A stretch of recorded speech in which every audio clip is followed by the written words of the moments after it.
श्रेयोवक्ष प्रवक्ष्यामि रहस्यं सर्वसिद्धिदम्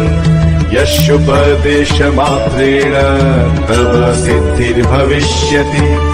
नाम्ना तेन महातारा ख्याता सा ब्रह्मरूपिणी महाशूलत्रयं कृत्वा तत्र चैकाकिनी स्थिता तारा तारादिपञ्चर्णा तारण्या वेदवीर्यजा तारा तारा हितावर्णा